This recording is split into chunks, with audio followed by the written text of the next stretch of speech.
प्यारे बच्चों, एनसीईआरटी का ये सेकंड क्वेश्चन है, इम्पोर्टेंट क्वेश्चन है, एग्जाम में आता है ये।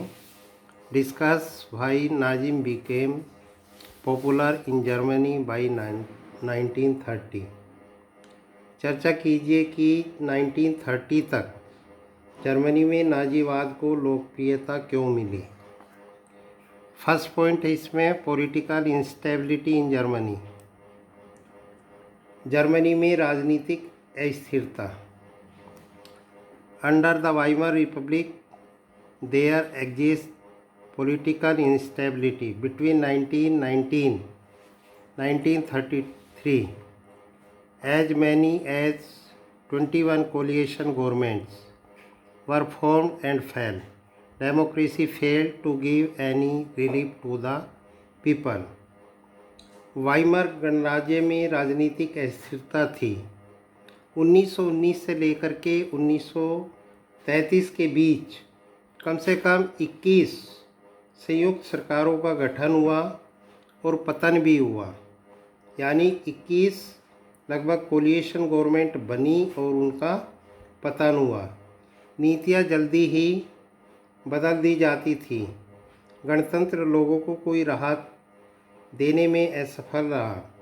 हिटलर ने एक अस्थायी और शक्तिशाली सरकार का वायदा किया और उसने लोगों का समर्थन हासिल किया। Second point, reaction to the humiliating treaty of Versailles. Versailles की अपमानजनक संधि की कटु आलोचना। The treaty of Versailles impose very humiliating terms on Germany, like paying huge war penalties to the victors, ceding chunks of German territory to them, including her overseas colonies, and disbanding German armies.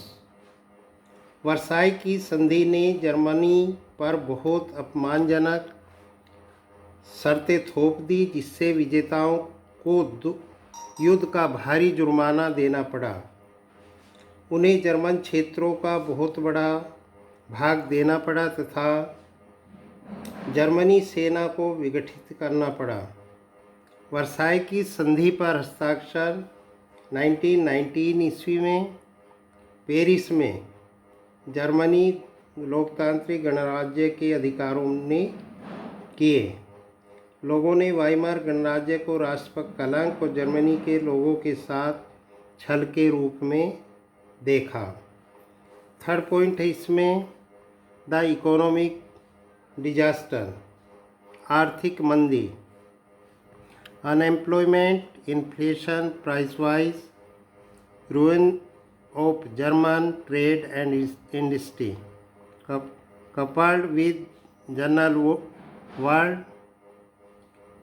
depression created economic disaster of the worst order in Germany. बेरोजगारी, मुद्रास्फीति, मूल्य वृद्धि, Germany के व्यापार तथा उद्योगों की तबाही तथा सामान्य विश्व मंदी ने जर्मनी में निष्कृष्टतम अवस्था की आर्थिक आपदा पैदा हुई।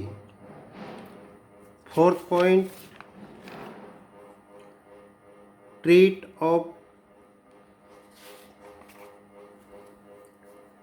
कम्युनिज्म, साम्यवाद का खतरा।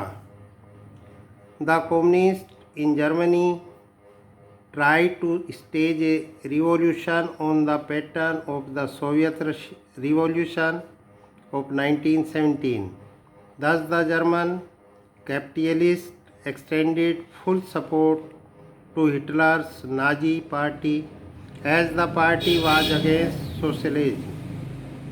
जर्मनी में साम्यवादियों ने 1917 में रूसी क्रांति के अनुरूप क्रांति करने का प्रयास किया।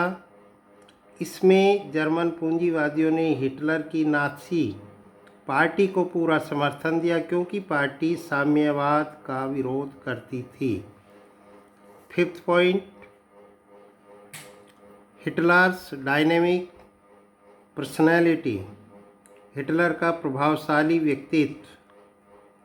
Hitler had a dynamic personality. He was influential and charming. He was a great organizer, an excellent orator, and a tireless worker. His logic was convincing, and his appeals touched the reasons and the emotions of the people. Hitler असाधारण और प्रभावशाली व्यक्तित्व का स्वामी था। वह एक अच्छा व्यवस्थापक, उच्च कोटि का वक्ता तथा अथक कार्यकर्ता था। उसकी तर्क शक्ति विश्वसनीय थी और उसकी अपीलों ने लोगों की भावनाओं को स्पर्श किया। ये 5 पॉइंट्स इसमें 5 अपनी नोटबुक में लिखेंगे, उसके बाद याद करेंगे।